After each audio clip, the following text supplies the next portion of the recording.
Hello दोस्तों, welcome to exam warriors by RS. दोस्तों, हम लोग चैप्टर पढ़ रहे हैं परसेंटेज। उसी में आज नेक्स्ट टॉपिक है सक्सेसिव या क्रमागत रूल। ठीक, क्रमागत नियम पर आधारित प्रश्न या सक्सेसिव रूल। ठीक दोस्तों, ये नियम मतलब इस रूल पे हम बहुत ही आसानी से क्वेश्चनों को सॉल्व कर सकते हैं।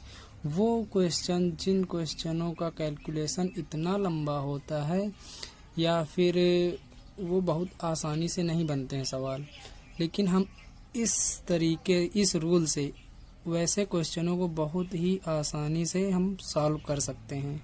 ठीक, तो दोस्तों ये रूल वहाँ अप्लाई करते हैं हम जहाँ पे हम किन्हीं दो प्रोडक्ट का मल्टीपल करके कोई तीसरा प्रोडक्ट बनाते हैं। कहने का मतलब जैसे कि फार्मूला होता है आयत के क्षेत्रफल का या किसी भी चीज के क्षेत्रफल का, तो उसका फार्मूला क्या होता है? लंबाई गुणे चौड़ाई। कहने का मतलब ये है, ठीक, कि जहाँ पे हम दो चीजों का गुणा करके कोई तीसरी चीज निकाल सकते हैं, हम इस रूल को वहाँ पे अप्लाई कर सकते हैं। जैसे कि खपत में कमी या वृद्धि पर जो क्वेश्चन आते हैं जिनका परसेंटेज बहुत टफ होता है या जो पॉइंट में या सही बटे में होता है, वैसे क्वेश्चनों को हम इस मेथड से बहुत आसानी से कर सकते हैं। जैसे किसी की आय में कमी या वृद्धि, फिर कमी, फिर वृद्धि, इस तरीके से वो घटना कई बार होती है, तो हम वहाँ इस तरीके को अप्लाई कर सकते हैं। दूसरा मतलब नेक्स्ट तरीका हम वहाँ पे इसको अप्लाई कर सकते हैं, जैसे कि मूल्य में वृद्धि, किसी मूल्य में वृद्धि हो रही है और खपत में भी कोई परिवर्तन हो रहा है, कोई परिवर्तन का मतलब या कमी हो रही है या फिर वृद्धि, ठीक, और उसके खर्चे में भी 40% का इजाफा हो गया। तो यहाँ देखो खर्चा कैसे निकलता है, मूल्य गुणे खपत, तब हमको खर्च निकलता है। तो हम ऐसे जगह पे इस मेथड को लगा सकते हैं। ठीक, तो आई होप दोस्तों आप कहने का भाव मेरे समझ रहे होंगे। थोड़ा भावनाओं को समझिए और आइए टाइम ज़्यादा ना लॉस करते हुए हम देखते हैं क्वेश्चनों को। जैसे कि दोस्तों ये फर्स्ट क्वेश्चन है, सिनेमा हॉल की टिकट की बिक्री 57.1/7% बढ़ जाती है तथा मूल्य 12.1/2% घट जाता है, तो कुल आय में कितने प्रतिशत का परिवर्तन होगा। ठीक है, तो आइए देखते हैं। आय दोस्तों हम कैसे निकालते हैं? हमारी बिक्री कितनी हो रही है और उसका गुणा मूल्य पर करते हैं। जैसे कि मान लो दो टाफियां, जैसे कि मान लो एक पंखा है, वो पंखा बिक गया और उस पंखे की कीमत 100 रुपए।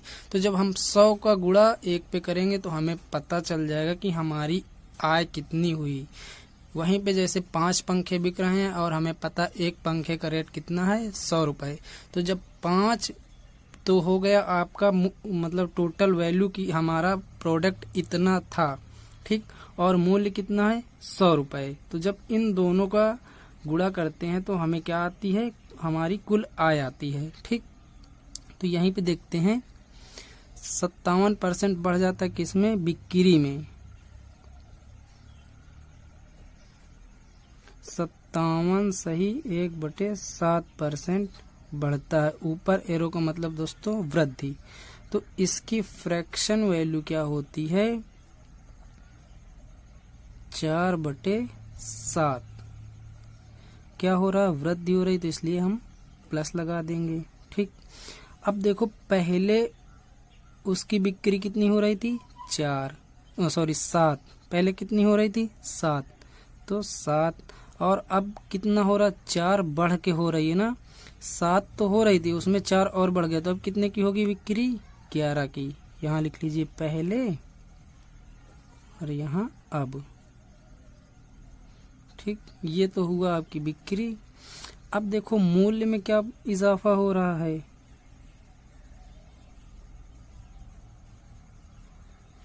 मूल्य में 12.5% या 12.1/2% ठीक, कमी हो रही है। इसका मतलब है 1/2% का मतलब 12 सही 1/2% की फ्रैक्शन वैल्यू क्या होती है 1/8। ठीक, कमी हो रही है इसलिए हम माइनस शो करेंगे। अब देखो 8 मूल्य था कब, पहले, और अब मूल्य कितना हो रहा है, 1 कम हो रहा है, तो कितना हो जाएगा 7। ठीक, ऐसे करते हैं। जब बिक्री का और मूल्य का, ठीक, बिक्री का मतलब वो सामान कितना बिक रहा है, कितनी मात्रा है उसकी, उसका गुणा जब हम मूल्य पे करेंगे हमारी टोटल क्या आ जाएगी, आय।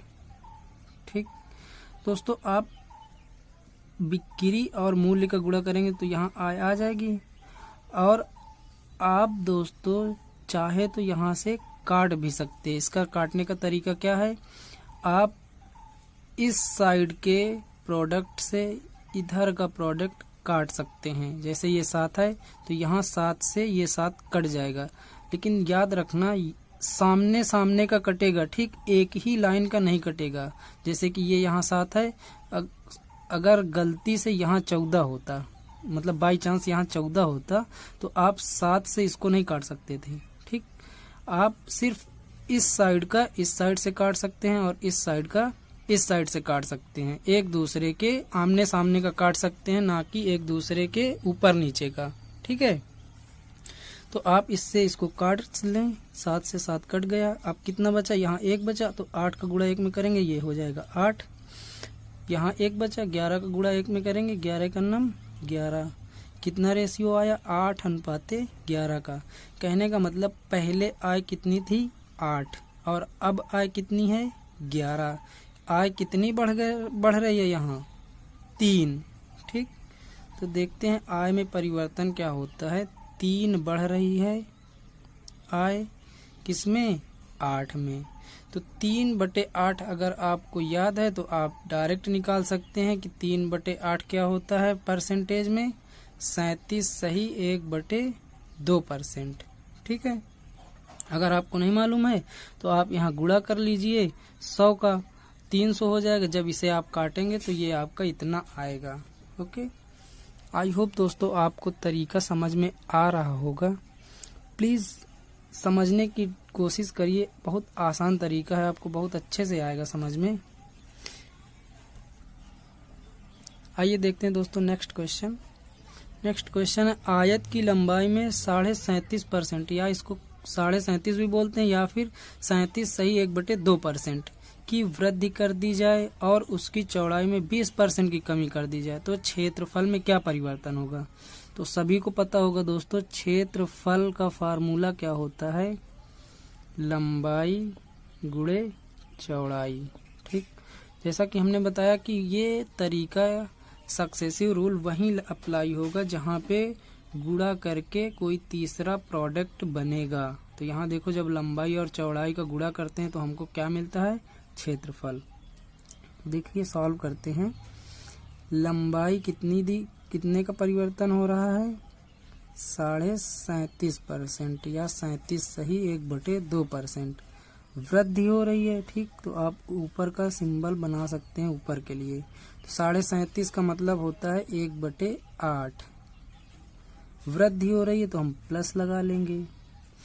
देखो पहले लंबाई कितनी थी, 8, और अब लंबाई कितनी हो रही है, 9। ये पहले वाला है और ये अब वाला है। ये तो समझ में आ रहा होगा, ये लंबाई है। अब चौड़ाई की बात करते हैं। चौड़ाई में 20% कमी हो रही है, तो 20% की कमी होगी तो कितना हो जाएगा, 20% की फ्रैक्शन वैल्यू 1/5 माइनस कर लो यहाँ। तो देखो 5 पहले था क्या, चौड़ाई, अब 1 कम हो रही चौड़ाई, तो कितनी हो जाएगी, 4। ठीक, काट सकते हैं इसको, 4 एकन्नम 4, 4 दूनी 8, तो ये 5 दूनी 10, 9 एकन्नम 9। ये किस चीज का रेशियो आया है, क्षेत्रफल का। ठीक है, पहले क्षेत्रफल 10 था, अब क्षेत्रफल कितना है, 9 है। सॉरी दोस्तों, ये 37 सही 1/2%, ये 3/8 की फ्रैक्शन वैल्यू है। आई एम सॉरी दोस्तों, गलती हो गई। ठीक, तो पहले 8 था, अब 3 बढ़ गया तो कितना हो जाएगा 11। ठीक, तो ये हो गया 10 और अब ये कितना हो जाएगा 11। ओके, पहले क्षेत्रफल 10 था, अब क्षेत्रफल कितना हो रहा है 11। कितना बढ़ रहा है 1 बढ़ रहा किस पर 10 पर। तो ये कितना परसेंटेज है इसका 10%।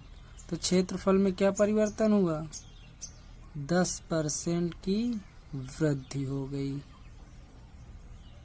ठीक, इस पे भी वृद्धि हुई है, 10% की क्या हो गई वृद्धि। नेक्स्ट क्वेश्चन देखते हैं। चीनी के मूल्य में 15% वृद्धि होती है, लेकिन खपत में 25% वृद्धि होती है। ठीक, मूल्य में 15% की हो रही और जबकि खपत में कितनी हो रही वृद्धि 25%। तो खर्च में कितने प्रतिशत का परिवर्तन होगा। तो यहाँ देखो 15% की फ्रैक्शन वैल्यू क्या होगी 3/20। क्या हो रहा है वृद्धि, ये क्या है मूल्य। तो यहाँ देखो ये पहले मूल्य था 20, अब मूल्य कितना हो रहा है 23।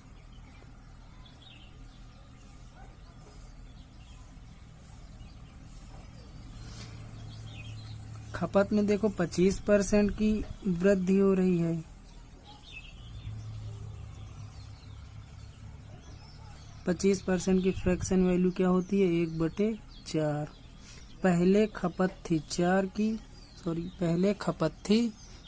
की, अब खपत हो रही है 5 की। ठीक, तो देखिए उसका खर्च कितना वो हो रहा है, बढ़ रहा है या घट रहा है। 5 से काट सकते हैं, 5 का नम 5, 5 चौको 20, 4 चौक 16, 23 एकन्नम 23। पहले खर्च था 16 और अब कितना हो गया 23। कितना बढ़ गया 7 बढ़ा किस पे 16 पे। ठीक, तो जब आप इसका परसेंटेज निकालेंगे गुणे 100 करेंगे तो 43 सही 3/4%। ये क्या हो जाएगी वृद्धि। वृद्धि का मतलब ऊपर का सिंबल। ठीक, ये आपका आंसर हो जाएगा। ओके, आई होप दोस्तों आपको समझ में आ रहा होगा। नेक्स्ट क्वेश्चन है दोस्तों, एक आयत की लंबाई में 16.66% की वृद्धि की जाती है, लेकिन चौड़ाई में 25% कम कर दिया जाता है। तो आयत में परिवर्तन परसेंट कितना होगा। ओके, देखो लंबाई की बात की गई है, तो लंबाई में क्या इसको आप 16.66 कह लीजिए या 16 सही 2/3% कह लीजिए। वृद्धि हो रही तो इसका मतलब 1/6। ठीक, जब इसे आप काटेंगे 16 3 48, 48 2 50, 50/3 हो जाएगा। परसेंटेज हटाएंगे, बटे में 100 कर देंगे। जब इसको सॉल्व करेंगे तो इसकी फ्रैक्शन वैल्यू कितनी आ जाएगी 1/6। ठीक, पहले लंबाई थी इसकी 6, अब कितनी हो रही है 7। अब पहले और चौड़ाई में देख लो, चौड़ाई में 25% कम हो रहा है। तो 25% की फ्रैक्शन वैल्यू क्या होती है 1/4 माइनस ये हो जाएगा 4 और ये हो जाएगा 3। पहले 4 थी चौड़ाई, जब 1 कम हो जाएगा तो 3। तो उसका क्षेत्रफल क्या हो जाएगा, इसे आप काट लीजिए। 3 एकन्नम 3, 3 दूनी 6। अगर आप नहीं काटते हैं तब भी आपका आंसर वही आएगा। 4 दूनी 8। ठीक, 7 एकन्नम 7। तो यहाँ देखो पहले क्षेत्रफल 8 था, अब क्षेत्रफल कितना हो गया 7। यानी यहाँ पे कमी हो रही है। कितने की कमी हो रही 1 की। किस पे हो रही है, 8 पे। ठीक, पहले 8 ही था, 8 ही तो था, तो इसलिए 8 पे कमी हो रही है। तो अब देखो ये कितना परसेंटेज है इसका। अगर आपको पता होगा तो आप डायरेक्ट कह सकते हैं, वरना आप निकाल लीजिए। जब 100/8 करेंगे, इसे सॉल्व करेंगे तो 12.5% आपकी क्या आ जाएगी, कमी। ठीक, ये आपका आंसर होगा। आई होप दोस्तों आपको ये तरीका समझ में आया होगा। अगर नहीं आया है तो आप प्लीज़ कमेंट करके बता सकते हैं, हम फिर से आपको समझाने का प्रयत्न करेंगे। तो दोस्तों इसका नेक्स्ट पार्ट आप देखने के लिए प्लीज़ चैनल को सब्सक्राइब कर लीजिए, जिससे आपको इसकी नोटिफिकेशन मिल जाए। और प्लीज़ दोस्तों वीडियो को लाइक कर दीजिए और शेयर कर दीजिए। थैंक यू दोस्तों, वीडियो देखने के लिए धन्यवाद।